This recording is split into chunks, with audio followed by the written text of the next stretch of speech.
This evening on the second edition of FYI, CFCN's Marie Hohtanz talks candidly with the most prominent Calgarian of them all. It's the life and times of Premier Peter Lougheed in an intimate, exclusive interview from his Calgary penthouse apartment. Host Marie McRae explores one of the newest phenomena in the entertainment world. It's the music video, and since they've exploded on the scene just a few years ago, they've changed the entire music industry. We'll spend some time with one of Calgary's most famous exports, the world-renowned Arete mime troupe, as they perform a special routine created for FYI. Reporter Kirstie McLellan visits the neonatal intensive care unit at the Foothills Hospital and brings us a report on the modern care of premature babies. And we'll bring you a follow-up report from our story on Calgary models in Los Angeles and let you know where they are today. It's all coming up on FYI.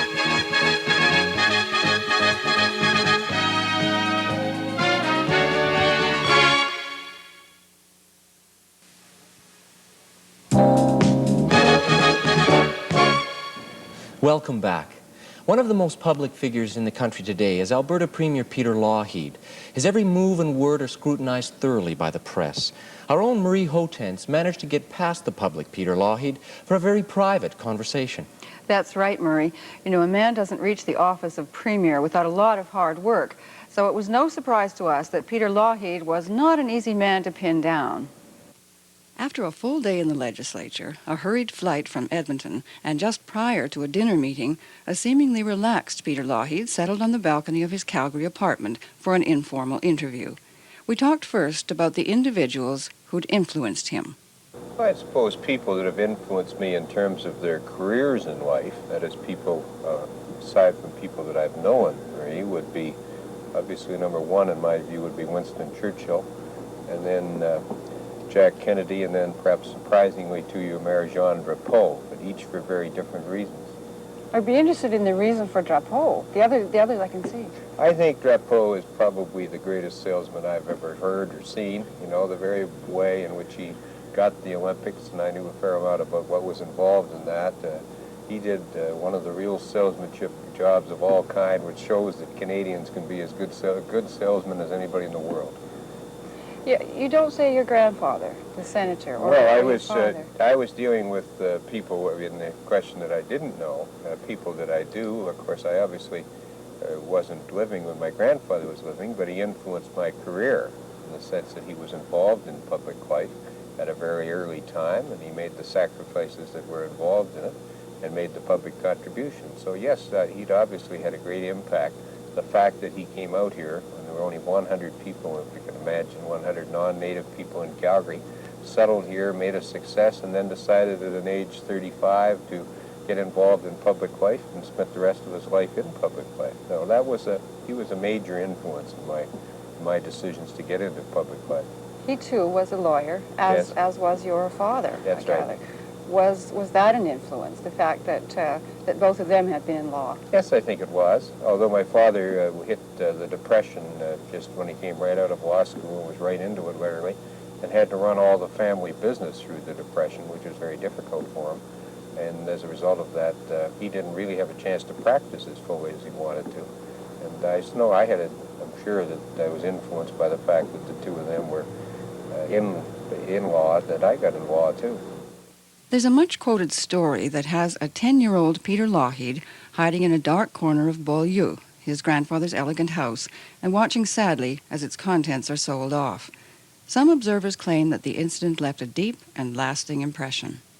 That incident that you refer to, Marie, was obviously an incident that related more to the issue of the Depression, the recognition that things always wouldn't be up, that we went through cycles as we're going through now, in economic ups and downs.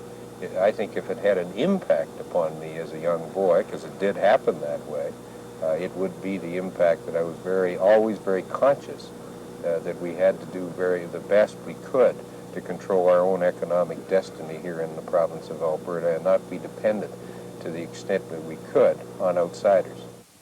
There's still a strong sentimental attachment to the once grand old house. Grandfather's residence was the old Red Cross house, and they were in the process of making some changes, and they were they phoned us up and said, you know, we have these glass doors which have your grandfather's initials on them, and we're going to throw them away. Not really, but they were going to store them. And so they said, would you like to have them? And so we did. And we took them and we used them for our house in Calgary before we moved to Edmonton. But they just don't fit at the moment in the house in Edmonton. But you still have them. We still have them. Who knows? We might be able to use them again, or some of our children may be able to. There are several feelings, I guess, that people have. One is that you were born into great wealth and privilege, and there were maids and candlelit dinners and silver and china, all that. And the other that in fact was quite the opposite. Which is the story of your youth? We went through a difficult time in the Depression, but so did everybody else. So I never in the world thought of myself as being in either one of those two extremes. Through the years that I went through my schooling, we were all struggling through a Depression time in Calgary, but everybody was in the same position, and I didn't really sense that was ever a factor. I was so involved as I grew up in team sports and with people. It was a smaller city of about 100,000 people, and those things just didn't have a bearing. I never was in a privileged position nor an underprivileged position. I was very much in the average relationship with most of the people I went to school with. It's a wonderful-looking old house on Sifton Boulevard, which I gather you and your family inhabited for part of your years anyway. What are your recollections? What are your memories of those days in that house? Well, they were good days, even though they were again in difficult times. They were probably essentially in the war times when I was too young to be involved in the war. But we were, I can remember the fact that house, my father had to walk to catch the bus to go to work about 6 or 7 blocks up to Council Way. But on the other side of it, we lived out there. It was like living in the country as a boy in grades 6, 7, 8, or 9. And it was really literally living in the country with all the joys of seeing the creeks in the springtime, watching the flowers. There was cattle right across the street. And this is Sifton Boulevard over here in Calgary I'm talking about. During those childhood years, sports played a central role, but rarely individual sports. Well, that's the working together as a team. I played team sports 365 days a year. That shows in my skiing and golf today that I obviously neither skied or golfed when I was a young boy. And we just went around 365 days a year. We'd go right through the football season into hockey and basketball and into baseball and then back. This went on from, I'm sure, from about grade 7 to the end of high school. That was my life, team sports. And the reason it's significant to me is that anything worthwhile in life can't be done by individuals. It has to be done by a sense of teamwork. And if I learned anything, I think I learned how important it is to support each other and to work with people and to get them to do a little bit more than they're perhaps able to do and to encourage them when they're down. Those are the things that you get out of team sports. You played pro football for a while. I don't imagine you made a lot of money playing for the Better to say I survived it. I was the smallest player in the league. No, the only reason I ended up playing pro football was that the college football at the university football collapsed for want of teams to play, I guess, in those years. And so for the first 2 years at the Eskimo Revival, we played pro football. But I considered that only a survival part of my life. You know, they were giants at that stage even for me. And all I was doing was trying to catch the punt and look for gopher holes. You know, I smashed my nose continually. I never knew why Gene would ever date me because my nose looked like W.C. Fields for year in and year out. The team player philosophy was evident in high school, where he organized Central's first student union. The leadership tendencies surfaced with his election as the union's first president. To this day, most Lougheed activities are somehow team-oriented. Jogging is one of the few exceptions. I've been jogging now for 25, 30 years. The reason for that was that I played team sports and was in really good shape, and then all of a sudden lifestyle changed and I wasn't able to play them. And I thought I wasn't getting in the condition I wanted to be in, so I started jogging. I've been doing it steadily now for at least 25 years, and every morning pretty well. In the wintertime, I don't do it as regularly because of the climatic conditions, but I still do it pretty steadily, and I love it. It makes a difference in my day if I've got the physical exercise or if I haven't. Now, does your good wife go jogging with you? No, she's a bicycle rider. She likes to swim. She likes to walk very much, and most of the time, it'd be I'll jog in the morning, and we'll both go for a walk in the evening after we have dinner, or a bike ride. We get on our old bikes and go for a bike ride. It seems to me that you're very different kinds of people, you and your wife Jeannie, and that your interests are very different. She seems to be much more interested in the arts and ballet and music and so on. That's her background. I guess that was her training. And you're more interested in politics, obviously, and sports and so on. Do you have to compromise? No, as a matter of fact, it's the other way around. I think it works well. She's sort of taught me, if you like, or encouraged me to find interest in other fields that I didn't know anything about. I go to the opera, to the ballet now. I don't fully understand it, but my appreciation is growing. I'll go to an art gallery with her, and I'm listening to her comments. On the other hand, she just finished coming back from 2 of the Stanley Cup hockey games, and I couldn't go because I had commitments, and she spent a good half an hour telling me about why the Oilers didn't win. What has public life done to your kids? Now, you have 4 marvelous youngsters. A couple who would probably object to being called youngsters now, I suppose. But has it been difficult for them to be kind of in the limelight, to be Premier Peter Lougheed's kids? It has to be, Marie, but I'm pretty proud of them. First of all, they've obviously had some difficulties with it, but they've never complained to us about it. That's the first thing. That says a lot. Secondly, in each way, it's probably been different. For Steve and Joe as boys, it's got some different pressures. For Andrea and Pam, the girls, it's got different pressures. I'm sure it's been difficult for them, but I'm really impressed and very proud of the way they have handled it. You don't expect anything because they're the daughter or the son of a premier. In fact, the other way around. They kind of get embarrassed if any sort of implication is made that they're any different than themselves. As one of them, as Pam said, I just wanted to be treated as Pam Lougheed, and they all feel the same way as an individual. Nothing to do with what their father's job is. And that's good because they recognize I'm obviously not going to be in the job a long period of time, and so they're saying to themselves, we're individuals. While the Premier doubts that any of his children will follow him into politics, a surprising number of his friends have. Relationships with many of his professional colleagues date back to early school days. One wonders how he inspires such strong loyalties. It's not loyalty, it's friendship. And we got involved, and so when I got started into politics, the Conservative Party and Progressive Conservative Party in Alberta, we didn't have any seats, we didn't have any money, we didn't have any organization. So if you're going to be the leader, what do? You go and talk to your friends and say, hey, come and help me. And so we got some of them involved, and they wanted and they enjoyed it. And some of them went to the elected side, some into the organizational end, and some of them into the government after we became the government in '71. And it's been friendship. It hasn't been anything other than that, and everybody's had a role to play, and I just feel really good about that. In fact, he feels pretty good about political life in general. Although he acknowledges the negatives, the long hours, the pressures, the lack of privacy, Peter Lougheed has found deep satisfaction in what he regards as a very worthwhile profession. But the positives, you probably can't get a career where you feel, particularly if you're elected to government, as distinguished from staying in opposition, where you can feel a sense of accomplishment. I mean, I really feel, as you can sense, a good feeling of accomplishment. Not that we've done everything right, and not that we've done everything we want to do, but we've sure as heck accomplished a lot. And I don't think in other fields of life, perhaps with a few exceptions, do you get the same feeling of contribution. Few would argue about the contribution Peter Lougheed has made to the city he loves, to the province whose destiny he's influenced. But how would he like to be remembered? I want to be remembered for 2 or 3 things, I guess, Marie.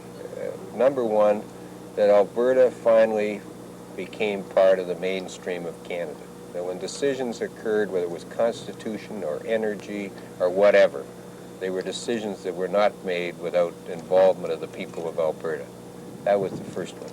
And secondly, that we reduced the number of people that had to leave our province and find jobs elsewhere. And I know that's not easy to say in this 1983, but overall, since '71, we've been able to find jobs for our young people here in this province. And they haven't had to go to Sarnia to get the job, or to Toronto. And that I'd want to be remembered for that. And then there's some other things that we've done to make the way of life for our people better, a quality of life, and that's too long an answer to get into right now. Any major disappointments? Because one gets the impression that your life and your career have all been very clearly laid out. You know, the law degree and Harvard and the work with Mannix and then the private law practice and then into politics, that it's just all so neat and tidy and perfectly organized. Well, first of all, the thing that throws that theory off is that I never in the vaguest idea had an idea that I'd go into provincial politics. You know, I thought that I'd go and become a member of Parliament someday. And there I was in 1964 being talked into going into provincial politics when Premier Ernest Manning was there after 25-odd years as Social Credit Premier, and our Conservative Party, as I mentioned earlier in this interview, had no seats, no organization. That's hardly somebody with a perfect plan. No, that was never envisioned, but what happened is it was stage by stage, and I just took on new challenges and tried my best to do well with them. So no big setbacks and no major disappointments? No, not major ones, certainly lots of minor ones, and then I realized that coming up I've got to step aside from my present responsibility and face a whole new world. And everybody's saying to me how difficult it's going to be, and that's just making me more determined to be challenged by it. I haven't the vaguest idea of what I want to do. You've been your own man for so long now. Do you stop to think about what it might be like to work for someone else again? But I did. I worked, of course, for Fred Mannix and the Mannix organization for a period of time, and that was an interesting part of my life. I may have to, and when you're a lawyer, you're really a counsel advising somebody, and you're not making the ultimate decisions. And I don't know what's going to bring the next stage of my life, but it's going to be interesting, I'm sure. I would think that you would be able to pretty well write your own ticket in almost whatever field you wanted to go into. No, well, because I've become a generalist. I have a great deal of information about a lot of subjects, but not a high degree of specialization about any. So I'm really a generalist, and I don't know how the generalist is going to fare in today's specialized marketplace. Time will tell. You must be thinking about it. Yes, I'm starting to think about it. I didn't until after we had the last election, formed the cabinet. I'm starting to, but I haven't really, firmed down on sort of what I want to do. I just know that there's a time. I've been Premier now 11 and a half years, when we should have a change of leadership in the province, and I think it should occur before the next election, and those are the parameters. The Conservative leadership, the federal leadership, did it interest you at all? Did you entertain thoughts about it? I mean, this is all in retrospect now, but... Not very much, really, because first of all, when it came up in 1976, we just had an election, and we'd got a mandate, and I felt a responsibility to fulfill that mandate. I'd been going all over this province in the early 70s saying, support me and my teammates, and we'll do a better job for Alberta, and it would seem to me that it would have been very wrong to have turned my back on that. Then when it came up again this past year, I thought about it a bit, but then we just had an election, and we just got a mandate, and the people were supporting us, and to, again, kind of look like you're using provincial politics as a stepping stone to federal politics, that offended me, and I didn't really think very much except to say, I've got a responsibility. The people of Alberta were going through a difficult adjustment period in 1983 because we've had a boom for about 10 years, and this is not the time to be moving away from that responsibility. So I didn't think, it didn't take me a long time to reach the conclusion. If the timing had been different then, are you saying that you might have been more interested? I might have, but I've been in politics now 18 years. I'm the longest serving party leader in the country. I wouldn't mind doing some other things, and I know that sounds a bit selfish, but I just kind of wouldn't mind doing some other things, and so I don't have any regrets about it at all. But some people say, well, Lougheed's going to leave office, a very wealthy man, and other people say he has to leave office to go get a job and make some money for his retirement. Which is true? Well, neither, really.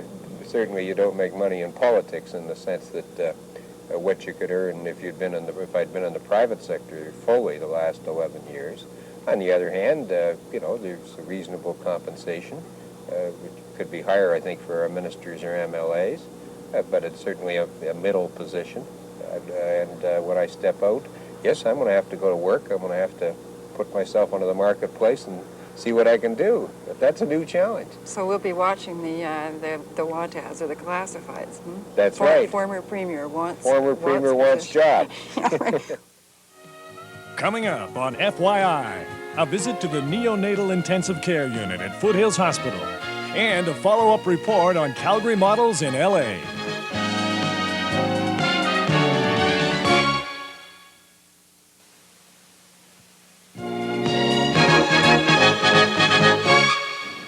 Nothing stirs our emotions quite like the sight of a newborn child. But for some babies, life comes a little too soon. FYI reporter Kirstie McLellan took a look at what medicine is doing today for the premature baby. Well, Murray, while there's no substitute for the comfort and safety of a mother's womb, preemie babies have a better chance of growing up healthy and happy now than ever before. You're looking at modern medical technology sustaining the life of a baby that was born 3 months premature. Possibly, the most important moments of our lives are the very first.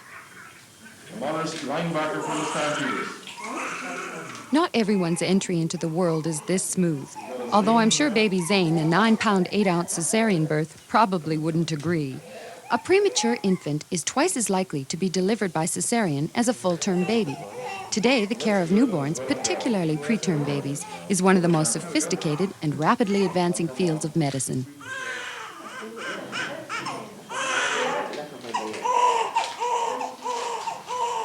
Dr. Doug McMillan of the Foothills Hospital's neonatal unit is in the business of keeping babies alive. Well, this little boy's name is Sean. Like many small babies who are born early, their lungs are immature and they have difficulty in breathing, and they develop a condition known as hyaline membrane disease. We have a tube which goes in through his mouth and into his windpipe, and then is hooked up to a machine here which provides him oxygen and actually helps the baby breathe. Being born too soon presents a host of problems, the most common of these being respiratory in nature, stemming from the baby's underdeveloped lungs. Premature babies are very prone to have episodes where they forget to breathe. In this case, the baby is on a respirator, so we're breathing for the baby, but other premature babies would have periods of, as they're called, apnea, where they cease to breathe for varying periods of time. The sights and sounds of the neonatal intensive care unit are strikingly similar to those in a toy department at Christmas. Monitors are continually honking and beeping, and brightly colored plastic tubes are everywhere, each leading to a tiny child. A preterm baby can weigh as little as 500 grams and fit comfortably into an adult's hand. Size alone, however, does not determine the special care and attention a preemie will need. Baby Michael John was born at the Calgary General Hospital, but because of his respiratory problems, had to be brought to the Foothills, which is the referral center for southern Alberta and parts of BC. For the special job of transporting babies safely, there are special people. We have 4 people on our transport team. 2 of them are trained specially for transports, and that's a transport nurse and a respiratory technologist. And the 2 paramedics go along with them to help them with the equipment and for driving and stabilizing if they need any help. The primary responsibility is to the patient is to stabilize our little neonate, and they try and do that at the hospital in which the neonate was delivered. Once the neonate is stable, then they come in the mobile unit and bring the stable neonate to the Foothills Intensive Care Nursery to be cared for further.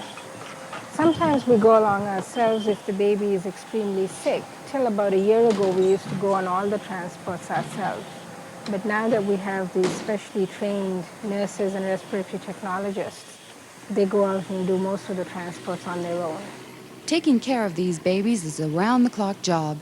That, along with the vast amount of equipment required, makes neonatal care an expensive proposition. Head nurse Mary Marchand explains what it takes to keep things running.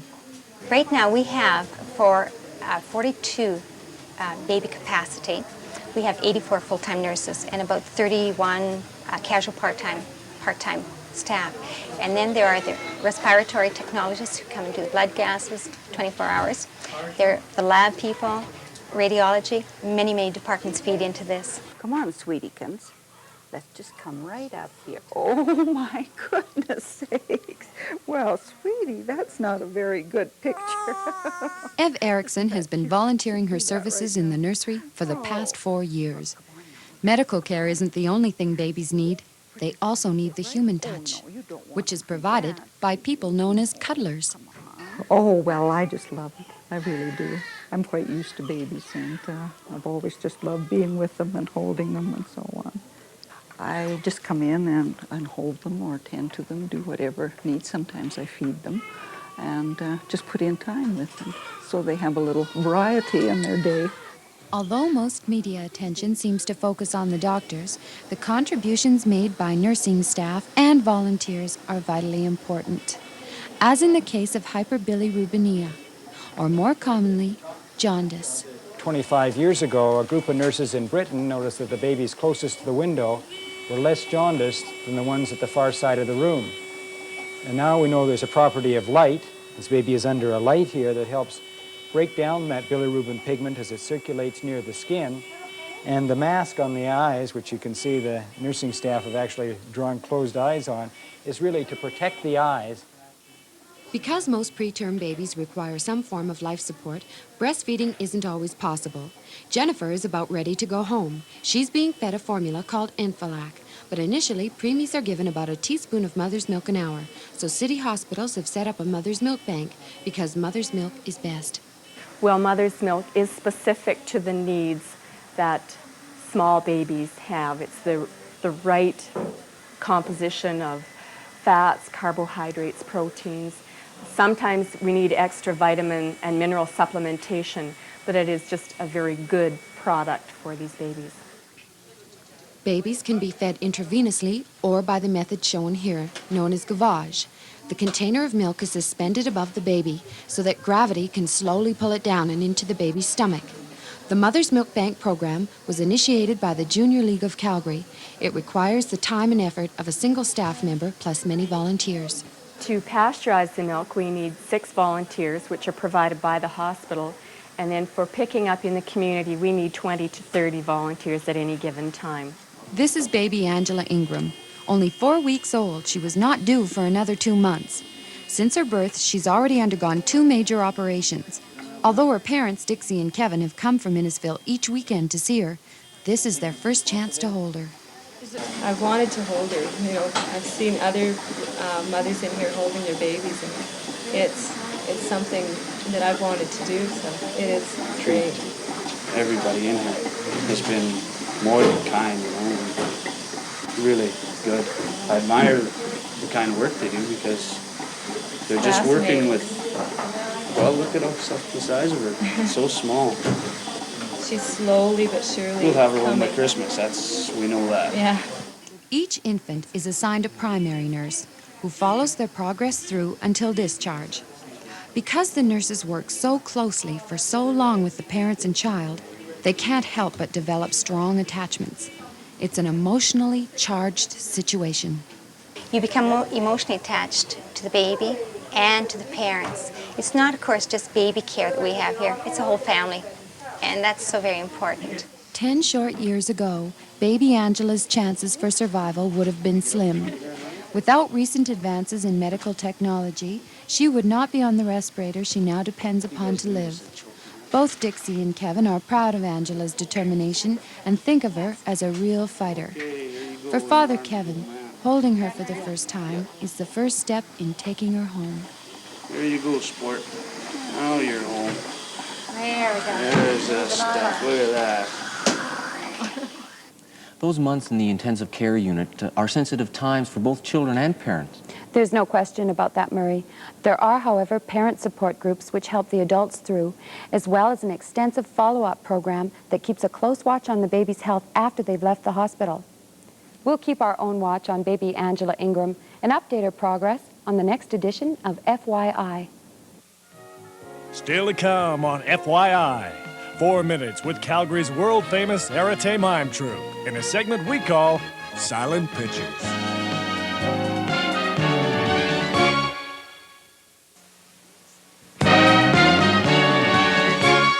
Where do three local actors, collectively known as the Arete Mime Company, get their inspiration? FYI recently asked this question, and for the first time ever, the Calgary comedy troupe has allowed television cameras into its factory of ideas. Normally kept under tight security, this exclusive footage reveals a rare glimpse of Arete's bag of tricks, which include medieval juggling and the molding of human clay. The magical world of Arete Mime Company is limited only by its imagination.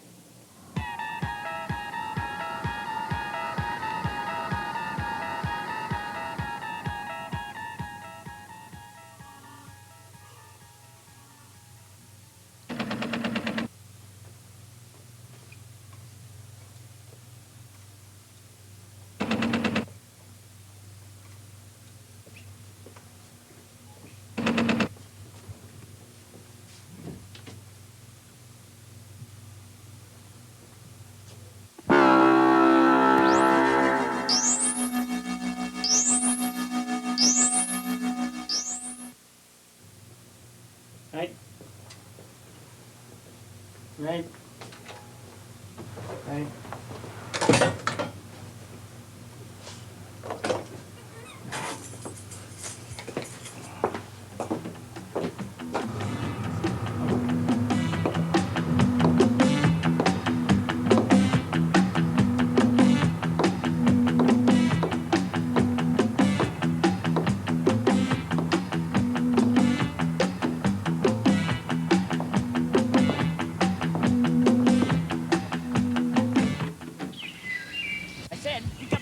And pick up your hat. I said, pick up my hat and pick up your hat. Pick up my hat and pick up your hat. Pick up my hat and pick up your hat. Pick up my hat and pick up your hat. Pick up my hat and pick up your hat. Pick up my hat and pick up your hat.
My brother Mazzola. Hey, yep. And myself, Rudolfo. And up, up, up, up, hey, up, up, up, hey, ho, up, up, up, up, up, hey, ho, up, up, up, ha, up, up, hey, up, hey.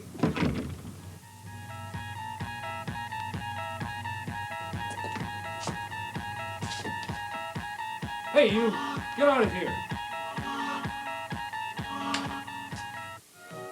Next on FYI, a second look at Calgary models in LA and where they are now.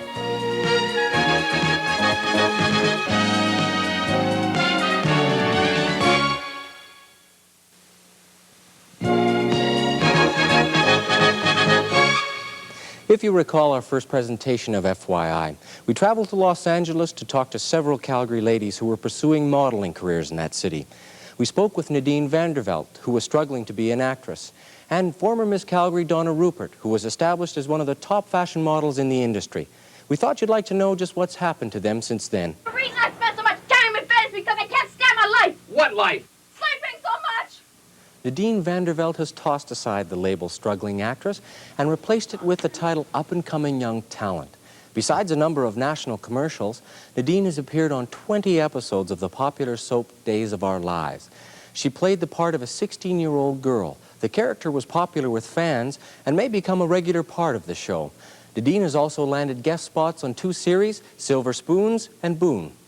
Miss Calgary, 1981, is Donna Rupert. Donna Rupert has returned as a resident to Calgary and opened a fitness club called Muscles, where she spends part of her time instructing classes in aerobics and stretching exercises. She is continuing her modeling career as well, commuting to Los Angeles whenever she's needed. If you're wondering where her face will turn up next, we've learned that she's about to become the Canada Dry Ginger Ale girl for both print and television advertising. She still has plans to be married to longtime boyfriend Jeffrey Sanders of Calgary, but is yet to set a date. Watch for Muscles to expand in the near future, adding more space and Nautilus equipment. Thank you for joining us this evening. I'm Marie McRae, and I'll be back with more on life in Calgary for your information on the next FYI.